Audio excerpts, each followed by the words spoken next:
ದೇವರ ಪರಿಶುದ್ಧವಾದ ನಾಮಕ್ಕೆ ಸ್ತೋತ್ರ ಉಂಟಾಗಲಿ. ತಿರುಗಿನೊಂದು ಆವರ್ತಿ ಆಶ್ರಯ ಟಿವಿಯನ್ನು ವೀಕ್ಷಿಸ್ತಾ ಇರುವಂಥ ನಿಮ್ಮೆಲ್ಲರಿಗೂ ಯೇಸು ಕ್ರಿಸ್ತನ ಮಧುರವಾದ ನಾಮದಲ್ಲಿ ವಂದನೆಗಳು. ಈ ಸತ್ಯವೇದ ಅಧ್ಯಯನದ ಕಾರ್ಯಕ್ರಮವನ್ನು ನೀವು ವೀಕ್ಷಿಸುವುದಕ್ಕಾಗಿ ಧನ್ಯವಾದಗಳು. ವಿಶೇಷವಾಗಿ ದಿನ ಕೂಡ ಒಂದು ವಾಕ್ಯ ಭಾಗವನ್ನು ನಾವು ಧ್ಯಾನಿಸಲಿಕ್ಕಿದ್ದೇವೆ. ನಮ್ಮ ಕಣ್ಗಳು ಯಾವಾಗಲೂ ಯೇಸುವನ್ನು ನೋಡಬೇಕು, ಅಥವಾ ನಿಮ್ಮ ಕಣ್ಗಳು ಯಾವಾಗಲೂ ಯೇಸುವನ್ನು ನೋಡಲಿ.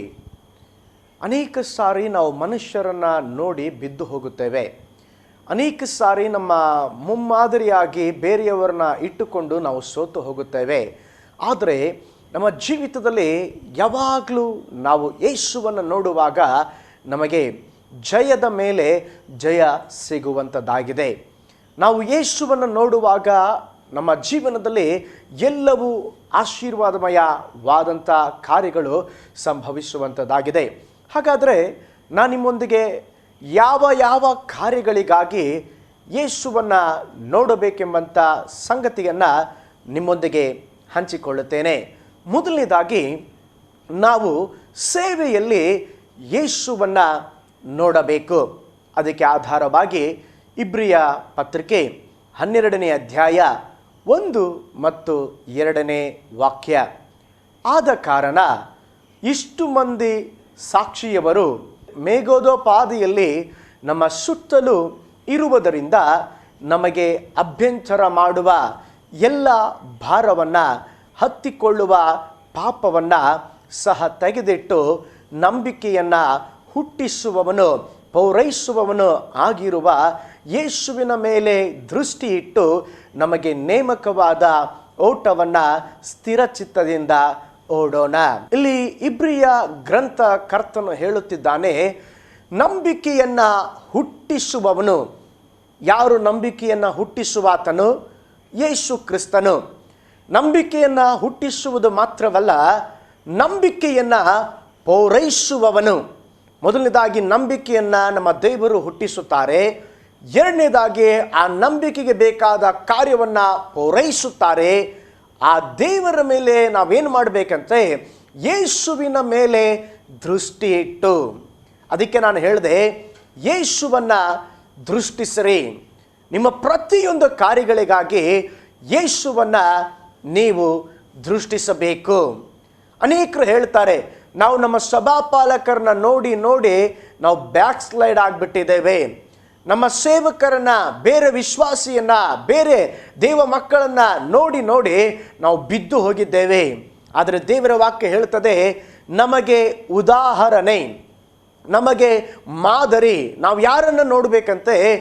ದೇವರನ್ನ, ಯೇಸುವನ್ನ ಮಾತ್ರ ನಮ್ಮ ಮುಂದೆ ಮಾದರಿಯಾಗಿ ಇಟ್ಟುಕೊಂಡು ನಾವು ಜೀವಿಸಬೇಕು. ಪ್ರತಿಯೊಂದು ಕಾರ್ಯಕ್ಕೂ ಮನುಷ್ಯರು ನಮಗೆ ಮಾದರಿ ಅಲ್ಲ, ಮನುಷ್ಯರು ನಮಗೆ ರೋಲ್ ಮಾಡೆಲ್ ಅಲ್ಲ.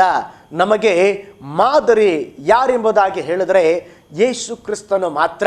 ಯೇಸು ಕ್ರಿಸ್ತನು ಮಾತ್ರ ನಮ್ಮ ಎಲ್ಲ ಕಾರ್ಯಗಳಲ್ಲಿ ನಾವು ಆತನನ್ನು ದೃಷ್ಟಿಸಿ ಆತನನ್ನು ನೋಡಬೇಕು. ವಿಶೇಷವಾಗಿ ಸೇವೆಯಲ್ಲಿ ನಾವು ಯೇಸುವನ್ನು ನೋಡಬೇಕು.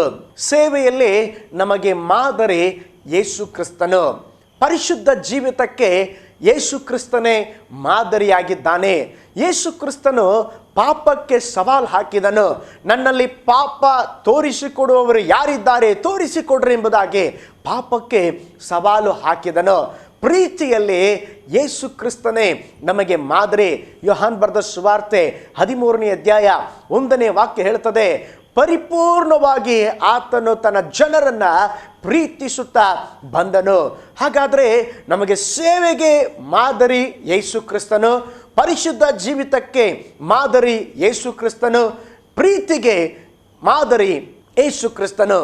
ಆದುದರಿಂದ ನಮ್ಮ ಎಲ್ಲ ಸೇವೆಯಲ್ಲಿ ಅಥವಾ ಮಾದರಿಯ ಜೀವಿತಕ್ಕಾಗಿ ನಾವು ಯೇಸುವನ್ನೇ ನೋಡಬೇಕು. ನಿಮ್ಮ ಕಣ್ಗಳು ಯೇಸುವನ್ನ ನೋಡಲಿ. ಎರಡನೇದಾಗಿ ನಮ್ಮ ಅಗತ್ಯತೆಗಳಿಗಾಗಿ ನಾವು ಯೇಸುವನ್ನು ನೋಡಬೇಕು. ಕೀರ್ತನೆ 121 1ನೇ ವಾಕ್ಯದಲ್ಲಿ ನಾವು ನೋಡ್ತೇವೆ, ನಾನು ಕಣ್ಣೆತ್ತಿ ಪರ್ವತಗಳ ಕಡೆಗೆ ನೋಡುತ್ತೇನೆ, ನನ್ನ ಸಹಾಯವು ಎಲ್ಲಿಂದ ಬರುವುದು? ಆಕಾಶವನ್ನ ಭೂಮಿಯನ್ನ ಉಂಟು ಮಾಡಿದ ಕರ್ತನ ಬಳಿಯಿಂದಲೇ ನನ್ನ ಸಹಾಯ ಬರುತ್ತದೆ ಎಂಬುದಾಗಿ ಕೀರ್ತನೆಗಾರನು ಹೇಳುತ್ತಿದ್ದಾನೆ. ಹಾಗಾದರೆ ಇಲ್ಲಿ ಕೀರ್ತನೆಗಾರನು ನನ್ನ ಸಹಾಯ ನನ್ನ ಸಹೋದರರಿಂದ ಬರುತ್ತದೆ ಎಂಬುದಾಗಿ ಹೇಳಲಿಲ್ಲ, ನನ್ನ ತಂದೆ ತಾಯಿಗಳಿಂದ ಬರ್ತದೆ ಎಂಬುದಾಗಿ ಹೇಳಲಿಲ್ಲ. ಅವನು ಹೇಳುತ್ತಾನೆ, ನಾನು ಕಣ್ಣೆತ್ತಿ ಪರ್ವತಗಳ ಕಡೆಗೆ ನೋಡುತ್ತೇನೆ. ಪ್ರಿಯ ದೇವರ ಮಕ್ಕಳೇ, ಯೇಸು ಕ್ರಿಸ್ತನು ನಮ್ಮ ಬಂಡೆಯಾಗಿದ್ದಾನೆ, ಆತನೇ ನಮ್ಮ ಪರ್ವತವಾಗಿದ್ದಾನೆ. ನಾವು ಕೂಡ ಸಹಾಯಕ್ಕಾಗಿ ಯೇಸುವನ್ನ ನೋಡಬೇಕಾಗಿದೆ. ಅನೇಕ ಸಾರಿ ನಾವು ಯೇಸುವನ್ನು ನೋಡುತ್ತಾ ಇಲ್ಲ. ಸಹಾಯಕ್ಕಾಗಿ ಬ್ಯಾಂಕನ್ನು, ಸಹಾಯಕ್ಕಾಗಿ ಬಂಧುಗಳನ್ನು, ಸಹಾಯಕ್ಕಾಗಿ ಮನುಷ್ಯರನ್ನೇ ನಾವು ನೋಡುತ್ತಾ ಇದ್ದೇವೆ. ನಮ್ಮ ಅಗತ್ಯತೆಗಳ ಸಂಧಿಸಲ್ಪಡುವುದಕ್ಕಾಗಿ ನಿಮ್ಮ ಅಗತ್ಯತೆಯ ಮಧ್ಯದಲ್ಲಿ ಯೇಸುವನ್ನ ನೋಡ್ರಿ. ಯೇಸು ಸ್ವಾಮಿ ಹೇಳಿದ್ದಾರೆ, ನನ್ನನ್ನು ನಂಬಿ ಬರುವವರನ್ನ ನಾನು ಕೈ ಬಿಡುವುದಿಲ್ಲ. ಯಾರು ಯೇಸುವನ್ನ ನೋಡಿ ಬಂದಿದ್ದಾರೋ ಅವರ ಜೀವಿತದಲ್ಲಿ ಅವರು ಪೋಷಿಸಲ್ಪಟ್ಟಿದ್ದಾರೆ, ಅವರ ಅಗತ್ಯತೆಗಳು ಸಂಧಿಸಲ್ಪಟ್ಟಿದೆ. ದೇವರು ಎಲಿಯನ ಜೀವಿತದಲ್ಲಿ ನಾವು ನೋಡುವಾಗ, ಎಲಿಯನು ಕೆರೆತ ಹಳ್ಳದಲ್ಲಿ ಇದ್ದಾನೆ. ದೇವರು ಕಾಗೆಗಳಿಗೆ ಅಪ್ಪಣೆ ಕೊಟ್ಟರು, ಪ್ರತಿ ಪ್ರಾಂತ್ಯ ಮತ್ತು ಪ್ರತಿ ದಿನ ಕಾಗೆಗಳು ಎಲಿಯನಿಗೆ ಊಟವನ್ನ ತಂದು ಕೊಡುತ್ತಿದ್ದವು, ರೊಟ್ಟಿಯನ್ನ ಮಾಂಸವನ್ನ ತಂದು ಕೊಡುತ್ತಾ ಇದ್ದವು ನೋಡಿ. ಆದರೆ ದಿನ ದಿನವೂ ತಂದು ಕೊಡುವಾಗ ಎಲಿಯನು ಆ ಕಾಗೆಗಳನ್ನೇ ನೋಡುತ್ತಾ ಇದ್ದ. ಆದರೆ ದಿನಗಳು ಕಳೆದಂತೆ ಅವನ ದೃಷ್ಟಿ ಕರ್ತನ ಮೇಲೆ ಮರೆಯಾಯಿತು. ಕಾಗೆ ಯಾವಾಗ ಬರ್ತದೆ ಎಂಬುದಾಗಿ ಅವನು ಕಾಯುತ್ತಾ ಇರಬಹುದು. ಪ್ರಿಯ ದೇವಜನರೇ, ನಮ್ಮ ಜೀವಿತದಲ್ಲಿ ಕೂಡ ನಮ್ಮನ್ನು ಪೋಷಿಸುವುದಕ್ಕೆ ದೇವರು ಅನೇಕ ಜನರನ್ನ ಇಟ್ಟಿರುತ್ತಾರೆ. ಎಲಿಯನನ್ನ ಪೋಷಿಸುವುದಕ್ಕಾಗಿ ಕಾಗೆಗಳನ್ನು ಇಟ್ಟ ಹಾಗೆ ನಮ್ಮ ಅಗತ್ಯತೆಗಳು ಸಂಧಿಸಲ್ಪಡುವುದಕ್ಕಾಗಿ ಅನೇಕ ಜನರನ್ನ ದೇವರು ನಮಗೋಸ್ಕರವಾಗಿ ಇಟ್ಟಿರುತ್ತಾರೆ. ನಾವು ಕೇವಲ ನಮಗೆ ಆ ಪೋಷಿಸುವಂತ ಜನರನ್ನ ನಾವು ನೋಡಬಾರದು. ಆ ಪೋಷಿಸುವಂತ ಜನರಿಗೆ ಆಜ್ಞಾಪನೆಯನ್ನ ಕೊಟ್ಟಂತ ದೇವರನ್ನ ನಾವು ನೋಡಬೇಕು. ಅದರ ಅರ್ಥ ನಾವು ಯೇಸುವನ್ನ ನೋಡಬೇಕು. ಹಾಗಿರುವುದಾದರೆ ಪ್ರಿಯ ದೇವ ಮಕ್ಕಳೇ, ನಾವು ಮಾದರಿ ಉಳ್ಳ ಜೀವಿತಕ್ಕೆ ಯೇಸುವನ್ನೇ ನೋಡಿರಿ. ನಿಮ್ಮ ಅಗತ್ಯತೆಗಳು ಸಂಧಿಸಲ್ಪಡುವುದಕ್ಕೆ ಯೇಸುವನ್ನೇ ನೋಡಿರಿ. ಮೂರನೆಯದಾಗಿ, ನೀವು ಬಿದ್ದು ಹೋಗುವಾಗಲೂ ಯೇಸುವನ್ನ ನೋಡ್ರಿ. ನೀವು ಬಿದ್ದು ಹೋಗುವಾಗಲೂ ಯೇಸುವನ್ನೇ ನೋಡಿರಿ. ಮತ್ತಾಯನು ಬರೆದ ಸುವಾರ್ತೆ 14ನೇ ಅಧ್ಯಾಯ 29ರಿಂದ 31ನೇ ವಾಕ್ಯದಲ್ಲಿ ನಾವು ನೋಡುವಾಗ, ಆಗ ಪೇತ್ರನು ಯೇಸುವಿನ ಬಳಿಗೆ ಹೋಗುವುದಕ್ಕೆ ದೋಣಿಯಿಂದ ಇಳಿದು ನೀರಿನ ಮೇಲೆ ನಡೆದನು. ಆದರೆ ಗಾಳಿಯನ್ನ ನೋಡಿ ಭಯಪಟ್ಟು ಮುನುಗುತ್ತಾ, ಸ್ವಾಮಿ, ನನ್ನನ್ನು ಕಾಪಾಡು ಎಂದು ಕೂಗಿಕೊಂಡನು. ಆ ಕ್ಷಣವೇ ಯೇಸು ಕೈ ಚಾಚಿ ಅವನನ್ನು ಹಿಡಿದು, ಅಲ್ಪ ವಿಶ್ವಾಸಿಯೇ, ಯಾಕೆ ಸಂದೇಹ ಪಟ್ಟೆ ಎಂದು ಕೇಳಿದನು. ನೋಡಿ, ಈ ವಾಕ್ಯ ಭಾಗದಲ್ಲಿ ಕೆಲವೊಂದು ಮುಖ್ಯವಾದಂಥ ಸಂಗತಿಗಳನ್ನು ನಿಮ್ಮೊಂದಿಗೆ ನಾನು ಹಂಚಿಕೊಳ್ಳುತ್ತೇನೆ. ಶಿಷ್ಯರು ಸಮುದ್ರದಲ್ಲಿ ಪ್ರಯಾಣ ಮಾಡುತ್ತಾ ಇದ್ದಾರೆ. ಆ ಪ್ರಯಾಣವನ್ನು ಕಳಿಸಿಕೊಟ್ಟಿದ್ದ ಯೇಸು ಸ್ವಾಮಿ. ಕಳಿಸಿಕೊಟ್ಟ ಮೇಲೆ ಯೇಸು ಕ್ರಿಸ್ತನು ಬೆಟ್ಟದ ಮೇಲೆ ಪ್ರಾರ್ಥನೆ ಮಾಡುತ್ತಾ ಇದ್ದಾರೆ. ಬೆಟ್ಟದ ಮೇಲೆ ಪ್ರಾರ್ಥನೆ ಮಾಡುವ ಸಮಯದಲ್ಲಿ ಆ ಸಮುದ್ರದ ಮಧ್ಯದಲ್ಲಿ ಬಂದಾಗ ಒಂದು ದೊಡ್ಡ ತೂಫಾನು, ಬಿರುಗಾಳಿ, ಹಡಗು ಅಲ್ಲೋಲ ಕಲ್ಲೋಲ ಆಗುವುದಕ್ಕೆ ಪ್ರಾರಂಭವಾಯಿತು. ಶಿಷ್ಯರು ಭಯಪಟ್ಟರು. ಅವರು ಭಯಪಟ್ಟಿದ್ದ ಕಾರ್ಯವನ್ನು ಯೇಸು ಕ್ರಿಸ್ತನ ಗಮನಿಸಿ ಆ ಮಧ್ಯರಾತ್ರಿಯಲ್ಲಿ ಆ ನೀರಿನ ಮೇಲೆ ನಡೆದು ಬರುತ್ತಾ ಇದ್ದಾರೆ. ನೀರಿನ ಮೇಲೆ ನಡೆದು ಬರುತ್ತಿರುವಾಗ ಶಿಷ್ಯರು ಆಲ್ರೆಡಿ ಭಯದಲ್ಲಿದ್ದಾರೆ. ಸಮುದ್ರದ ಮೇಲೆ ನಡೆದು ಬರುವ ಯೇಸುವನ್ನು ನೋಡಿ ಅವರು ಯೇಸು ಸ್ವಾಮಿ ಎಂಬುದಾಗಿ ಅವರಿಗೆ ಗೊತ್ತಾಗದೆ ಯಾವುದೋ ಒಂದು ಭೂತ, ಯಾವುದೋ ಒಂದು ದೆವ್ವ ಬರುತ್ತಿರಬಹುದೆಂಬುದಾಗಿ ಇನ್ನೂ ಹೆಚ್ಚು ಭಯಪಟ್ಟರು. ಆಗ ಭಯಪಟ್ಟ ಸಂದರ್ಭದಲ್ಲಿ ಪೇತ್ರನು ಯೇಸುವಿಗೆ ಕೇಳುತ್ತಿದ್ದಾನೆ. ಯೇಸು ಕ್ರಿಸ್ತನು ಹೇಳಿದ್ರು, ಭಯಪಡಬೇಡ್ರಿ, ಧೈರ್ಯವಾಗಿರಿ ಎಂಬುದಾಗಿ ಹೇಳಿದಾಗ ಅಲ್ಲಿ ಪೇತ್ರನು ಕೇಳುತ್ತಾ ಇದ್ದಾನೆ, ದೇವರೇ, ನೀನೇ ಆದರೆ ನಾನು ನೀರಿನ ಮೇಲೆ ನಡೆದು ಬರುವಂತೆ ನನಗೆ ಅಪ್ಪನೆ ಕೊಡು. ದೇವರು ಹೇಳಿದರು ಬಾ ಎಂಬುದಾಗಿ ಅಪ್ಪನೆ ಕೊಟ್ಟಾಗ ಪೇತ್ರನು ನೀರಿನ ಮೇಲೆ ನಡೆಯುವುದಕ್ಕೆ ಪ್ರಾರಂಭಿಸಿದ. ಇಲ್ಲಿ ನೋಡಿ, ಅವನು ಯೇಸುವನ್ನು ನೋಡಿ ನಡೆಯುತ್ತಿರುವಾಗ ಸಮುದ್ರದಲ್ಲಿ ನಡೆದು ಬರುತ್ತಾದನೆ. ಪ್ರಪಂಚದಲ್ಲಿ ಇಬ್ಬರೇ ವ್ಯಕ್ತಿಗಳು ನೀರಿನ ಮೇಲೆ ನಡೆದಿರೋದು, ಒಂದು ಯೇಸು ಸ್ವಾಮಿ, ನಂತರ ಪೇತ್ರರೇ. ಪೇತ್ರ ಸಮುದ್ರದ ಮೇಲೆ, ಅಲ್ಲಿ ಸೇತುವೆ ಇಲ್ಲ, ನೀರಿನ ಮೇಲೆ ಅಸಾಧಾರಣವಾದಂಥ ಒಂದು ಕಾರ್ಯವನ್ನು ನೀರಿನ ಮೇಲೆ ನಡೆದು ಬರ್ತಾ ಇದ್ದಾನೆ. ಅವನ ಕಣ್ಗಳು ಯೇಸುವನ್ನು ನೋಡುತ್ತಾ ಇದ್ದವು. ಯೇಸುವನ್ನು ನೋಡುತ್ತಿರುವಾಗ ಅವನು ಬಿದ್ದು ಹೋಗದೆ ಸಮುದ್ರದ ಮೇಲೆ ನಡೆದು ಬರುತ್ತಾ ಇದ್ದಾನೆ. ಆದರೆ ಮುಂದಕ್ಕೆ ನೋಡುವಾಗ ತಿರುಗಿ ಬಿರುಗಾಳಿಯ ಶಬ್ದ ಜೋರಾಯಿತು. ತಕ್ಷಣ ಹಿಂದಕ್ಕೆ ನೋಡಿದಾಗ ದೇವರ ವಾಕ್ಯ ಹೇಳ್ತದೆ, ಪೇತ್ರನು ಸಮುದ್ರದಲ್ಲಿ ಮುಳುಗಲಿಕ್ಕೆ ಪ್ರಾರಂಭಿಸಿದ. ಪೇತ್ರನು ಯೇಸುವನ್ನು ನೋಡುವಾಗ ಸಮುದ್ರದಲ್ಲಿ ನಡೆದ. ಯಾವಾಗ ತನ್ನ ಕಣ್ಗಳನ್ನು ಯೇಸುವಿನಿಂದ ತೆಗೆದನೋ ಸಮುದ್ರದಲ್ಲಿ ಬೀಳುವುದಕ್ಕೆ ಪ್ರಾರಂಭ ಮಾಡಿದ. ಪ್ರಿಯ ದೇವ ಮಕ್ಕಳೇ, ನಮ್ಮ ಜೀವಿತದಲ್ಲಿ ಕೂಡ ನಮ್ಮ ಕಣ್ಗಳು ಯಾವಾಗ ಯೇಸುವನ್ನು ನೋಡ್ತೇವೆಯೋ ಅವಾಗೆಲ್ಲ ನಾವು ಬಿದ್ದು ಹೋಗೋದಿಲ್ಲ.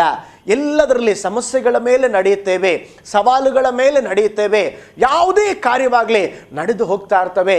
ನಿಮ್ಮ ಕಣ್ಗಳು ಯಾವಾಗ ಯೇಸುವನ್ನು ಬಿಟ್ಟು ಬೇರೆ ಕಡೆ ಸ್ವಲ್ಪ ಡೈವರ್ಟ್ ಆಗ್ತದೆಯೋ ಆ ಸಂದರ್ಭದಲ್ಲಿ ನೀವು ಬಿದ್ದು ಹೋಗುತ್ತೀರಾ. ಗಮನಿಸಿ, ಬಿದ್ದು ಹೋದಾಗ ಹಡಗಿನಲ್ಲಿ 11 ಜನ ಇದ್ದಾರೆ. ಪೇತ್ರನ ಸಹೋದರ ಆಂದ್ರೆಯ ಇದ್ದಾನೆ. ಯಾರಾದರೂ ಪೇತ್ರನಿಗೆ ಸಹಾಯ ಮಾಡ್ತಾರಂತ ನೋಡಿದ್ರೆ ಯಾರೂ ಸಹಾಯ ಮಾಡಲಿಲ್ಲ. ಅವನು ಮುನುಗ್ತಾ ಇದ್ದಾನಂತೇಳಿ ಬೇರೆ ಯಾರೂ ಕೈ ಚಾಚಲಿಲ್ಲ. ವೇದವಾಕ್ಯ ಹೇಳ್ತದೆ, ಅಲ್ಲಿ ಕೈ ಚಾಚಿದ್ದು ಯಾರಂತ ಹೇಳಿದ್ರೆ ಯೇಸು ಸ್ವಾಮಿ ಮಾತ್ರ. ನಿನ್ನ ಬೀಳುವ ಸಂದರ್ಭದಲ್ಲಿ ನಿನ್ನ ಸ್ವಂತ ಜನರು ಕೂಡ ನಿನ್ನನ್ನು ಕೈ ಹಿಡಿಯೋದಿಲ್ಲ, ನಿನ್ನ ಸ್ವಂತ ಸ್ನೇಹಿತರು ಕೂಡ ನಿನ್ನನ್ನು ಕೈ ಹಿಡಿಯೋದಿಲ್ಲ. ನಿನ್ನನ್ನು ಬೀಳುವಾಗ ನಿನ್ನನ್ನು ಮೇಲಕ್ಕೆ ಎತ್ತಲಿಕ್ಕೆ ಒಬ್ಬರೇ ದೇವರಿದ್ದಾರೆ ಹೇಳಿದ್ರೆ ಅದು ಯೇಸು ಸ್ವಾಮಿ ಮಾತ್ರ. ಯೇಸು ಸ್ವಾಮಿ ಕೈಗಳನ್ನು ಚಾಚಿ ಪೇತ್ರನನ್ನು ಮೇಲಕ್ಕೆ ಎತ್ತಿದರೆಂಬುದಾಗಿ ನಾವು ನೋಡುತ್ತೇವೆ. ಪ್ರಿಯ ದೇವರ ಮಕ್ಕಳೇ, ನಿಮ್ಮ ಜೀವಿತದಲ್ಲಿ ಕೂಡ ನೀವು ಬೀಳುವ ಅನುಭವದಲ್ಲಿ ಮನುಷ್ಯರನ್ನ ನೋಡಬೇಡ್ರಿ. ನೀವು ಬೀಳುವಾಗ ಮನುಷ್ಯರನ್ನ ನೋಡಿದ್ರೆ ಇನ್ನೂ ನಿಮ್ಮನ್ನು ಬೀಳಿಸ್ತಾರೆ. ನೀವು ಬೀಳುವಾಗ ಮನುಷ್ಯರನ್ನ ನೋಡ್ರೆ ನಿಮಗಾಗಿ ಗುಂಡಿ ತೋಡಿ ಅದರಲ್ಲಿ ಮುಚ್ಚಿಬಿಡ್ತಾರೆ. ಆದರೆ ನೀವು ಬೀಳುವಾಗ, ನೀವು ವ್ಯಾಪಾರದಲ್ಲಿ ಬಿದ್ದು ಹೋಗುತ್ತಾ ಇರಬಹುದು, ಅಥವಾ ಯಾವುದೇ ಕಾರ್ಯದಲ್ಲಿ ನೀವು ಬಿದ್ದು ಹೋಗುತ್ತಾ ಇರಬಹುದು, ಯೇಸುವನ್ನು ನೋಡ್ರಿ ನಿಮಗೆ ಜಯ ಸಿಗ್ತದೆ. ಯೇಸುವನ್ನು ನೋಡ್ರಿ ನಿಮಗೆ ಗೆಲುವು ಸಿಗ್ತದೆ. ಯೇಸುವನ್ನು ನೋಡ್ರಿ ಬಿದ್ದಂಥ ಅನುಭವದಲ್ಲೇ ದೇವರು ನಿಮ್ಮನ್ನ ಮೇಲೆ ಕೆತ್ತಿ ನಿಮ್ಮನ್ನ ದೇವರು ಅದ್ಭುತವಾಗಿ ನಡೆಸುವಂಥವರಾಗಿದ್ದಾರೆ. ಹಾಗಾದರೆ ನೀವು ಯೇಸುವನ್ನ ನೋಡಬೇಕು. ಯಾವಾಗ ನೀವು ಬಿದ್ದು ಹೋಗುವಾಗ, ನಿಮ್ಮ ಸಮಸ್ಯೆಗಳ ಮಧ್ಯದಲ್ಲಿ, ನಿಮ್ಮ ಹೋರಾಟದ ಮಧ್ಯದಲ್ಲಿ, ನಿಮ್ಮ ಸವಾಲುಗಳ ಮಧ್ಯದಲ್ಲಿ ಯೇಸುವನ್ನ ನೋಡಿ ನೀವು ಮುಂದಕ್ಕೆ ಪ್ರಯಾಣ ಮಾಡ್ರಿ, ಜಯವು ನಿಮ್ಮದಾಗಿರುತ್ತದೆ. 4ನೇದಾಗಿ, ಬಿಟ್ಟು ಬಂದ ಕಾರ್ಯವನ್ನ ನೋಡಬೇಡಿ, ನಡೆಸುವ ಯೇಸುವನ್ನ ನೋಡಿ. ಬಿಟ್ಟು ಬಂದ ಕಾರ್ಯವನ್ನ ನೋಡಬೇಡಿ, ನಿಮ್ಮನ್ನ ನಡೆಸುವ ಯೇಸುವನ್ನ ನೋಡಿ. ದೇವರು ಸೋದಮ್ ಗೋಮರದಲ್ಲಿ ಒಂದು ದೊಡ್ಡ ನ್ಯಾಯ ತೀರ್ಪು, ಬೆಂಕಿಯಿಂದ ಆ ಪಟ್ಟಣವನ್ನು ನಾಶ ಮಾಡಲಿಕ್ಕೆ ನೋಡಿದಾಗ ಅಬ್ರಾಹಮನ ಆ ಬಿನ್ನಹದ ನಿಮಿತ್ತವಾಗಿ ಲೋಟನ ಕುಟುಂಬ ರಕ್ಷಿಸಲ್ಪಟ್ಟಿತು. ಆ ಲೋಟನ ಕುಟುಂಬಕ್ಕೆ ದೇವದೂತರು ಹೇಳಿದರು, ಈ ಪಟ್ಟಣ ಬಿಟ್ಟು ಓಡಿ ಹೋಗ್ರಿ, ಯಾವುದೇ ಕಾರಣಕ್ಕೆ ಹಿಂದಕ್ಕೆ ನೀವು ತಿರುಗಿ ನೋಡಬಾರ್ದು. ಈಗ ಕುಟುಂಬವಾಗಿ ಅವನ 2 ಮಕ್ಕಳು, ಅವನ ಹೆಂಡತಿ ಅದನ್ನು ಬಿಟ್ಟು ಓಡಿ ಬರುವಾಗ ಅಲ್ಲಿ ಲೋಟನ ಹೆಂಡತಿ ಹಿಂದಕ್ಕೆ ನೋಡಿದಳು. ಹಿಂದಕ್ಕೆ ನೋಡಿದಾಗ ಬೈಬಲ್ ಹೇಳ್ತದೆ, ಅವಳು ಉಪ್ಪಿನ ಕಂಬವಾದಳು. ಯಾವುದು ನೋಡಬಾರ್ದಂತ ದೇವರು ಹೇಳಿದ್ರೋ ಅದನ್ನು ನೋಡಿದಾಗ ಅವಳು ಉಪ್ಪಿನ ಕಂಬವಾದಳು. ಉಪ್ಪಿನ ಕಂಬವಾಗಿ ಇವತ್ತು ಕೂಡ ಆ ಉಪ್ಪಿನ ಕಂಬವನ್ನು ಚರಿತ್ರೆಗಾರರು ಕಂಡುಹಿಡಿದು ಇವತ್ತು ಕೂಡ ಆ ಉಪ್ಪಿನ ಕಂಬ ಇದೆ ಎಂಬುದಾಗಿ ಚರಿತ್ರೆಗಾರರು ಹೇಳ್ತಾರೆ. ಪ್ರಿಯ ದೇವರ ಮಕ್ಕಳೇ, ನಿಮ್ಮ ಹಳೆಯ ಆ ಪಾಪದ ಕಾರ್ಯ, ಅವಳು ಸೋದಮ್ ಗೋಮರದಲ್ಲಿ ಏನು ನೆನಪು ಮಾಡಿಕೊಂಡ್ಲೋ ಗೊತ್ತಿಲ್ಲ. ಸೋದಮ್ ಗೋಮರದಲ್ಲಿ ಅವಳ ಆಸ್ತಿ ನೆನಪು ಮಾಡಿಕೊಂಡ್ಲೋ, ಅವಳ ಲೋಭದ ಕಾರ್ಯ ನೆನಪು ಮಾಡಿಕೊಂಡ್ಲೋ ಗೊತ್ತಿಲ್ಲ. ಹಿಂದಕ್ಕೆ ನೋಡಿದಾಗ ಉಪ್ಪಿನ ಕಂಬವಾದಳು. ನಿಮ್ಮ ಜೀವಿತದಲ್ಲಿ ಕೂಡ ಅನೇಕ ಕಾರ್ಯಗಳು ಕಾರ್ಯಗಳನ್ನು, ನೀವು ಬಿಟ್ಟು ಬಂದ ಕಾರ್ಯಗಳನ್ನು ತಿರುಗಿ ನೋಡಬೇಡ್ರಿ. ಅನೇಕ ಸಾರಿ ಇಸ್ರಾಯೇಲ್ ಜನರು ಏನು ಮಾಡಿದ್ರು ಅಂತ ಹೇಳಿದ್ರೆ, ಬಿಟ್ಟು ಬಂದ ಕಾರ್ಯವನ್ನು ನೆನಪು ಮಾಡಿಕೊಳ್ತಾ ಇದ್ರು. 40 ವರ್ಷ ದೇವರು ಅದ್ಭುತವಾಗಿ ನಡೆಸಿದ್ರು. ಆಗಾಗ ಅವರು ಈರುಳ್ಳಿಯನ್ನು ನೆನಪು ಮಾಡಿಕೊಳ್ತಾ ಇದ್ರ, ಆಗಾಗ ಮಾಂಸವನ್ನು ನೆನಪು ಮಾಡಿಕೊಳ್ತಾ ಇದ್ರು, ಆಗಾಗ ಐಗುಪ್ತವನ್ನು ನೆನಪು ಮಾಡಿಕೊಳ್ತಾ ಇದ್ರು. ಅಲ್ಲಿದ್ದರೆ ಚೆನ್ನಾಗಿರ್ತಾ ಇತ್ತು, ಅಲ್ಲಿರುವಾಗಲೇ ಚೆನ್ನಾಗಿದೆ ಅಂತೇಳಿ ಅವರು ಅರಣ್ಯದಲ್ಲೇ ಸತ್ತು ಹೋಗ್ಬಿಟ್ರು. ಪ್ರಿಯ ದೇವರ ಮಕ್ಕಳೇ, ನಿಮ್ಮನ್ನು ದೇವರು ಒಂದು ಅದ್ಭುತವಾಗಿ, ದೇವರು ಅಬ್ರಾಹಮನನ್ನ ತನ್ನ ತಂದೆ ಮನೆಯಿಂದ ಹೊರಗಡೆ ತಂದ ಮೇಲೆ ಅವನು ತಿರುಗಿ ತಂದೆ ಮನೆ ನೆನಪು ಮಾಡಿಕೊಳ್ಳಿಲ್ಲ. ಅವನ ಸಂಬಂಧಿಕರನ್ನು ಬಿಟ್ಟು ಬಂದ ಮೇಲೆ ಅವನ ಸಂಬಂಧಿಕರ ನೆನಪು ಮಾಡಿಕೊಳ್ಳಿಲ್ಲ. ಯೇಸುವಿಗಾಗೇ ನೆಲೆ ನಿಂತು ಅನೇಕ ಜನರಿಗೆ ಅವನು ಆಶೀರ್ವಾದ ನಿಧಿಯಾಗಿ ಮಾರ್ಪಟ್ಟ. ನೋಡ್ರಿ, ಬಿಟ್ಟು ಬಂದ ಕಾರ್ಯವನ್ನ ನೋಡಬೇಡ್ರಿ. ಬಿಟ್ಟು ಬಂದ ಕಾರ್ಯವನ್ನ ನೋಡಿದವಳು ಲೋಟನ ಹೆಂಡತಿ ಉಪ್ಪಿನ ಕಂಬವಾದಳು. ಆದರೆ ನಡೆಸುವ ಯೇಸುವನ್ನ ನೋಡಿದಂತ ಅಬ್ರಾಹ್ಮನನ್ನು ನೋಡ್ರಿ, ದೇವರು ಅವನನ್ನು ಅದ್ಭುತವಾಗಿ ನಡೆಸಿದನೆಂಬುದಾಗಿ ನಾವು ನೋಡ್ತೇವೆ. ನಿಮ್ಮ ಜೀವಿತದಲ್ಲಿ ಬಿಟ್ಟು ಬಂದ ಎಲ್ಲ ಕಾರ್ಯಗಳನ್ನು ಮರಿಬೇಡ್ರಿ. ಒಂದು ವೇಳೆ ಬಿಟ್ಟು ಬಂದ ನಿನ್ನ ಹಳೆಯ ಪಾಪದ ಸ್ನೇಹಿತರನ್ನ ನೀನು ನೆನಪು ಮಾಡಿಕೊಳ್ಳುತ್ತಾ ಇರಬಹುದು, ಬಿಟ್ಟು ಬಂದ ನಿನ್ನ ಸ್ವಂತದವ್ರನ್ನ ನೀನು ನೆನಪು ಮಾಡಿಕೊಳ್ಳುತ್ತಾ ಇರಬಹುದು, ಬಿಟ್ಟು ಬಂದ ಅನೇಕ ಕಾರ್ಯಗಳನ್ನ ನೀನು ನೆನಪು ಮಾಡಿಕೊಳ್ಳುತ್ತಾ ಇರಬಹುದು. ದೇವರು ನಿನಗೆ ಹೇಳ್ತಾ ಇದ್ದಾರೆ ಏನಂತ ಹೇಳಿದ್ರೆ, ಬಿಟ್ಟು ಬಂದ ಕಾರ್ಯವನ್ನ ನೀನು ನೋಡಬೇಡ, ನಡೆಸುವಂತ ನನ್ನನ್ನು ನೋಡು, ನೀನು ಉದ್ಧಾರವಾಗ್ತಿ ಎಂಬುದಾಗಿ ದೇವರು ನಿಮ್ಮೊಂದಿಗೆ ಮಾತನಾಡ್ತಾರೆ. 5ನೇದಾಗಿ, ನೀವು ಯೇಸುವನ್ನೇ ನೋಡಬೇಕು. ಯಾವಾಗಲೂ ನಿಮ್ಮ ಕಣ್ಗಳಲ್ಲಿ ಯೇಸು ಒಂದು ಕಣ್ಣಾಗಿರಬೇಕು. ನೀವು ನೋಡುವಂಥ ದೃಷ್ಟಿಯಲ್ಲೆಲ್ಲ ಯೇಸು ಇರಬೇಕು. ಕೀರ್ತನೆ 34:5ನೇ ವಾಕ್ಯ ನಾವು ನೋಡ್ತೇವೆ. ಆತನನ್ನ ದೃಷ್ಟಿಸಿದವರು, ಯಾರನ್ನ ದೃಷ್ಟಿಸಿದವರು? ಯೇಸುವನ್ನ ದೃಷ್ಟಿಸಿದವರು ಏನಾದ್ರಂತೆ?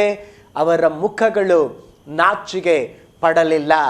ಆತನನ್ನ ದೃಷ್ಟಿಸಿದವರು ಪ್ರಕಾಶವನ್ನ ಹೊಂದಿದರು, ಅವರ ಮುಖವು ಲಜ್ಜೆ ಪಡುವುದೇ ಇಲ್ಲ ಎಂಬುದಾಗಿ ದೇವರ ವಾಕ್ಯದಲ್ಲಿ ನಾವು ನೋಡುತ್ತಾ ಇದ್ದೇವೆ. ಹೌದು ಪ್ರಿಯ ದೇವ ಜನರೇ, ಅನೇಕ ಸಾರಿ ನಾವು ಮನುಷ್ಯರನ್ನ ನೋಡಿ ಲಜ್ಜೆ ಪಟ್ಟಿದ್ದೇವೆ, ಇವ್ರನ್ನ ನೋಡಿ ಲಜ್ಜೆ ಪಟ್ಟಿದ್ದೇವೆ. ಆದರೆ ದೇವರ ವಾಕ್ಯ ಹೇಳುತ್ತದೆ, ಯಾರು ಯೇಸುವನ್ನ ದೃಷ್ಟಿಸುತ್ತಾರೋ ಅವರ ಮುಖ ಪ್ರಕಾಶವಾಯಿತಂತೆ. ನನ್ನ ಯೇಸು ಕ್ರಿಸ್ತನು ನೀತಿ ಸೂರ್ಯನಾಗಿದ್ದಾನೆ. ನಾವು ನೀತಿ ಸೂರ್ಯನಾದ ಕ್ರಿಸ್ತನನ್ನ ದೃಷ್ಟಿಸುವಾಗ ನಿನ್ನ ಮುಖದಲ್ಲಿ ಒಂದು ಪ್ರಜ್ವಲಿಸುವಿಕೆ ಬರುತ್ತದೆ, ಒಂದು ಪ್ರಕಾಶ ಬರುತ್ತದೆ, ಒಂದು ಬೆಳಕು ಬರುತ್ತದೆ. ಕಾರಣ, ದೇವರು ನಿನ್ನ ಜೀವಿತದಲ್ಲಿ ಒಂದು ಪ್ರಕಾಶವನ್ನು ಕೊಡುತ್ತಾರೆ. ಯಾವಾಗ? ನಾವು ಯೇಸುವನ್ನ ದೃಷ್ಟಿಸುವಾಗ. ಹೌದು ಪ್ರಿಯ ದೇವ ಜನರೇ, ನಾವು ದೇವರನ್ನ ದೃಷ್ಟಿಸುವವರಾಗಿರೋಣ. ಜಾನ್ ಹೈಡ್ ಎಂಬಂತ ಒಬ್ಬ ದೇವ ಸೇವಕರು ಪಂಜಾಬಿಗೆ ಬಂದು ಅವರು ಸೇವೆಯನ್ನ ಮಾಡಿದರು. ಅವರಿಗೆ ಭಾಷೆ ಗೊತ್ತಿಲ್ಲ. ಆದರೆ ಅವ್ರು ಏನು ಮಾಡ್ತಾ ಇದ್ರು ಅಂತ ಹೇಳಿದ್ರೆ, ಡೈಲಿ ಅನೇಕ ಗಂಟೆಗಳ ಕಾಲ ಪ್ರಾರ್ಥನೆ ಮಾಡಿ ಮಾರ್ಕೆಟ್ ಪ್ಲೇಸಲ್ಲಿ ನಿಂತ್ಕೊಳ್ತಾ ಇದ್ರಂತೆ. ಅವ್ರ ಮುಖ ನೋಡುವಾಗ ಅವರ ಮುಖದಲ್ಲಿ ಒಂದು ದೇವರ ತೇಜಸ್ಸು, ಒಂದು ದೇವರ ಪ್ರಸನ್ನತೆ, ಅದನ್ನು ನೋಡಿ ಜನ ಬಿಕ್ಕಿ ಅತ್ತು ಅನೇಕರು ತಮ್ಮ ಹೃದಯವನ್ನ ಯೇಸುವಿಗೆ ಒಪ್ಪಿಸಿಕೊಡುತ್ತಾ ಇದ್ರಂತೆ. ಹೌದು ಪ್ರಿಯ ದೇವ ಜನರೇ, ನಾವು ಯಾವಾಗ ದೇವರ ಮುಖವನ್ನು ನೋಡ್ತೀವಿಯೋ ನಮ್ಮ ಮುಖ ಪ್ರಕಾಶವಾಗ್ತದೆ. ಸೀನಾಯಿ ಬೆಟ್ಟದಲ್ಲಿ 40 ದಿನ ಯಾರ ಮುಖ ನೋಡದೆ ಮೋಶೆ ದೇವರ ಮುಖವನ್ನು ಮಾತ್ರ ನೋಡಿದ.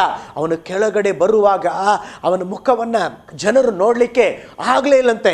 ಅಷ್ಟು ಬ್ರೈಟ್ನೆಸ್, ಅಷ್ಟು ಪ್ರಭಾವದಿಂದ ತುಂಬಿತ್ತಂತೆ.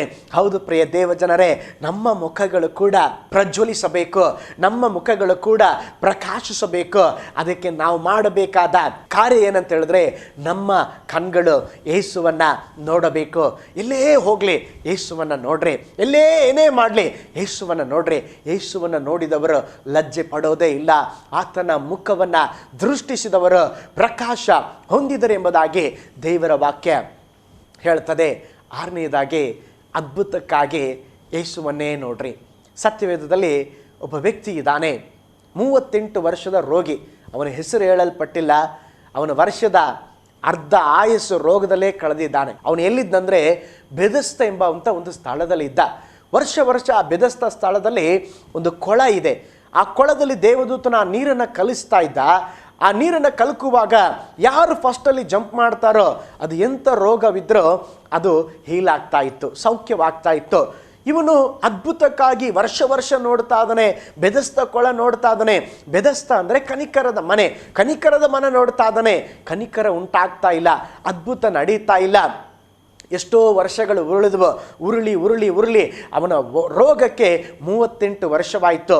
ಒಂದು ದಿನ ಆ ಜಾತ್ರೆಯ ಸಂದರ್ಭದಲ್ಲಿ, ಯಹೂದ್ಯರ ಜಾತ್ರೆಯ ಮಧ್ಯದಲ್ಲಿ ಯೇಸು ಅವನ ಬಳಿಗೆ ಹೋದಾಗ ಆ ವ್ಯಕ್ತಿ ಯೇಸುವನ್ನು ನೋಡಿದಾಗ ಯೇಸು ಕೇಳಿದ್ರು, ನಿನಗೆ ಸ್ವಸ್ಥವಾಗಲಿಕ್ಕೆ ಮನಸ್ಸುಂಟೋ ಅಂತ ಕೇಳಿದಾಗ ಅವನು ಯೇಸುವನ್ನೇ ನೋಡುತ್ತಾ ಇದ್ದ. ದೇವರ ವಾಕ್ಯ ಹೇಳುತ್ತದೆ, ನಿನ್ನ ಹಾಸಿಗೆಯನ್ನು ಹೊತ್ತುಕೊಂಡು ನಡೆ ಎಂಬುದಾಗಿ. ಯೇಸು ಕ್ರಿಸ್ತನು ಒಂದೇ ಮಾತನ್ನು ನುಡಿದಾಗ 38 ವರ್ಷದ ರೋಗಿ ಅವನ ಹಾಸಿಗೆ ಅವನನ್ನು 38 ವರ್ಷದಿಂದ ಹೊತ್ಕೊಂಡಿದ್ದಾನೆ. ಕ್ಷಣ ಮಾತ್ರದಲ್ಲಿ ಇವನು ಹಾಸಿಗೆಯನ್ನು ಹೊತ್ತುಕೊಂಡು ಒಂದು ದೊಡ್ಡ ಅದ್ಭುತ ಸಂಭವಿಸಿತು. ವೇದ ಪಂಡಿತರು ಹೇಳ್ತಾರೆ, ಆ ಶಕ್ತಿ, ಆ ಅದ್ಭುತ ಎಲ್ಲಿ ಬಂತು ಗೊತ್ತಾ? ಅವನು ಯೇಸುವನ್ನ ನೋಡಿದ ನೋಟದಲ್ಲೇ ಯೇಸುವಿನ ಪ್ರಸನ್ನತೆ ಅವನ ರೋಗದ ಶರೀರದ ಮೇಲೆ ಬಂದು ಅವನು ಸ್ವಸ್ಥನಾದನೆಂಬುದಾಗಿ ದೇವರ ವಾಕ್ಯ ಹೇಳ್ತದೆ. ಪ್ರಿಯ ದೇವ ಜನರೇ, ಒಂದು ಅದ್ಭುತಕ್ಕಾಗಿ ನೀವು ಅಲ್ಲಿ ನೋಡುತ್ತಾ ಇರಬಹುದು, ಅಲ್ಲಿ ಹೋಗುತ್ತಾ ಇರಬಹುದು, ಅನೇಕ ಸ್ಥಳಗಳನ್ನು ನೀವು ಸುತ್ತಾಡುತ್ತಾ ಇರಬಹುದು. ಅದ್ಭುತಕ್ಕಾಗಿ ಎಲ್ಲೂ ಹೋಗಬೇಡ್ರಿ, ಯೇಸುವನ್ನು ನೋಡಿದ್ರೆ ನಮಗೆ ಅದ್ಭುತ ನಡೀತದೆ. ಯೇಸುವನ್ನು ನೋಡಿದ್ರೆ ನಮ್ಮ ಮನೆಯಲ್ಲಿ ಅದ್ಭುತಗಳ ಧಮಾಕ. ಯೇಸುವನ್ನು ನೋಡಿದ್ರೆ ಪ್ರತಿದಿನವೂ ಅದ್ಭುತ. ಯೇಸುವನ್ನು ನೋಡಿದ್ರೆ ಅವರ ಜೀವನದಲ್ಲಿ ಅದ್ಭುತಗಳ ಮೇಲೆ ಅದ್ಭುತವನ್ನ ದೇವರು ಮಾಡುತ್ತಾರೆ. ಹಾಗಾದ್ರೆ ನನ್ನ ಸಂದೇಶದ ಮುಖ್ಯ ವಿಷಯ ಇಷ್ಟೇ, ಯೇಸುವನ್ನು ನೋಡ್ರಿ, ಯೇಸುವನ್ನು ದೃಷ್ಟಿಸ್ರಿ, ನಿಮ್ಮ ಜೀವಿತದಲ್ಲಿ ಆತನನ್ನೇ ನೋಡ್ರಿ. ನಾನು ಹೇಳಿದೆ 6 ಸಂಗತಿ ಹೇಳಿದೆ. ಇನ್ನೊಂದು ಆವರ್ತಿ ನಾನು ಪುನರಾವರ್ತಿಸಿ ನಾನು ನಿಮಗಾಗಿ ಪ್ರಾರ್ಥನೆ ಮಾಡಲಿಕ್ಕೆ ಬಯಸ್ತೇನೆ. ನಿಮ್ಮ ಕಣ್ಗಳು ಯೇಸುವನ್ನೇ ನೋಡಲಿ, ನಿಮ್ಮ ಕಣ್ಗಳು ಯೇಸುವನ್ನೇ ದೃಷ್ಟಿಸಲಿ. ಮೊದಲನೇದಾಗಿ ಹೇಳಿದೆ, ಮಾದರಿಯ ಜೀವಿತಕ್ಕೆ ಯೇಸುವನ್ನೇ ನೋಡ್ರಿ. ಎರಡನೇದಾಗಿ, ನಿಮ್ಮ ಅಗತ್ಯತೆಗಳಿಗಾಗಿ ಯೇಸುವನ್ನೇ ನೋಡ್ರಿ. ಮೂರನೇದಾಗಿ, ನೀವು ಬಿದ್ದು ಹೋಗುವಾಗಲೂ ಯೇಸುವನ್ನೇ ನೋಡ್ರಿ. ನಾಲ್ಕನೇದಾಗಿ, ನೀವು ಬಿಟ್ಟು ಬಂದ ಕಾರ್ಯ ನೋಡಬೇಡ್ರಿ, ನಡೆಸುವ ಯೇಸುವನ್ನು ನೋಡ್ರಿ. ಐದನೇದಾಗಿ ನಾನು ಹೇಳಿದೆ, ನಿಮ್ಮ ಯೇಸುವನ್ನೇ ದೃಷ್ಟಿಸ್ರಿ. ಆರನೇದಾಗಿ ಹೇಳಿದೆ, ಅದ್ಭುತಕ್ಕಾಗಿ ಯೇಸುವನ್ನೇ ನೋಡ್ರಿ. ನಿಮ್ಮ ಜೀವಿತದಲ್ಲಿ ಒಂದು ಅದ್ಭುತ ನಡೆಯುವುದಕ್ಕಾಗಿ ಈ ಸಮಯದಲ್ಲಿ ನಾನು ಪ್ರಾರ್ಥನೆ ಮಾಡಲಿಕ್ಕಿದ್ದೇನೆ. ನನ್ನೊಂದಿಗೆ ಸೇರಿ ಪ್ರಾರ್ಥನೆ ಮಾಡ್ರಿ. ಪ್ರಾರ್ಥಿಸುವಾಗ ಅಲ್ಲಿ ಇಲ್ಲಿ ನೋಡದೆ ಯೇಸುವನ್ನೇ ನೋಡ್ರಿ. ಯೇಸುವನ್ನು ನೋಡಿ ನನ್ನೊಂದಿಗೆ ಪ್ರಾರ್ಥನೆ ಮಾಡ್ರಿ. ದೇವರು ಒಂದು ಅದ್ಭುತವನ್ನು ನಿಮ್ಮ ಜೀವಿತದಲ್ಲಿ ದೇವರು ಮಾಡುತ್ತಾನೆ. ನಾವು ಪ್ರಾರ್ಥನೆ ಮಾಡೋಣ. ಪರಲೋಕದಲ್ಲಿ ವಾಸ ಮಾಡುವ ನಮ್ಮ ತಂದೆಯಾದ ದೇವರೇ, ನಿಮ್ಮನ್ನೇ ನೋಡುವಂತೆ ನಮ್ಮ ಎಲ್ಲ ಸಂಕಷ್ಟಗಳಲ್ಲಿ, ಅಗತ್ಯತೆಗಳಿಗೆ, ರೋಗದ ಮಧ್ಯದಲ್ಲಿ, ಪ್ರತಿಯೊಂದು ಕಾರ್ಯಗಳಲ್ಲಿ ನಿಮ್ಮನ್ನು ನೋಡುವಂತೆ ಸಹಾಯ ಮಾಡಿರಿ. ನನ್ನೊಂದಿಗೆ ಸೇರಿ ಪ್ರಾರ್ಥಿಸುವಂಥ ನಿಮ್ಮ ಜನರಿಗಾಗಿ ನಾವು ಪ್ರಾರ್ಥಿಸ್ತೇವೆ. ನಿಮ್ಮನ್ನು ನೋಡಿ ಯಾರ್ಯಾರು ಪ್ರಾರ್ಥಿಸ್ತಾ ಇದ್ದಾರೋ ಅವರ ವಿಷಯಗಳಿಗೆ ಬಿಡುಗಡೆ ಉಂಟಾಗಲಿ, ಅವರ ಮನೆಯಲ್ಲಿ ಅದ್ಭುತ ಸಂಭವಿಸಲಿ, ಅವರು ಅನುಭವಿಸುತ್ತಾ ಇರುವಂಥ ಎಲ್ಲ ಬಾಧೆಗಳಲ್ಲಿ ಯೇಸುವಿನ ನಾಮದಲ್ಲಿ ಒಂದು ಬಿಡುಗಡೆ ಉಂಟಾಗಲಿ. ನನಗೊಂದು ಅದ್ಭುತ ನಡೆಯೋದಿಲ್ವಾ ಎಂಬುದಾಗಿ ಅನೇಕ ವರ್ಷಗಳಿಂದ ಯಾರ್ಯಾರು ಕಾದಿದ್ದಾರೋ ಯೇಸುವಿನ ನಾಮದಲ್ಲಿ ಈ ಕ್ಷಣವೇ ಕರ್ತನೆ ನಿನ್ನ ಪ್ರಸನ್ನತೆ ಇಳಿದು ಬಂದು ಅವರ ಜೀವಿತದಲ್ಲಿ ಒಂದು ಅದ್ಭುತ ಸಂಭವಿಸಲಿ ಎಂಬುದಾಗಿ ನಾವು ಪ್ರಾರ್ಥಿಸ್ತೇವೆ. ಹಾಗೆ ಮಾಡಿದ್ದಕ್ಕಾಗಿ ಸ್ತೋತ್ರಪ್ಪ, ಯೇಸುವಿನ ಹೆಸರಿನಲ್ಲಿ ತಂದೆಯೇ, ಆಮೇನ್. Price lord. ದೇವರು ನಿಮ್ಮನ್ನು ಧಾರಾಳವಾಗಿ ಆಶೀರ್ವಾದ ಮಾಡಲಿ. ಮೈ ಗಾಡ್ ಬ್ಲೆಸ್ ಯು ಆಲ್.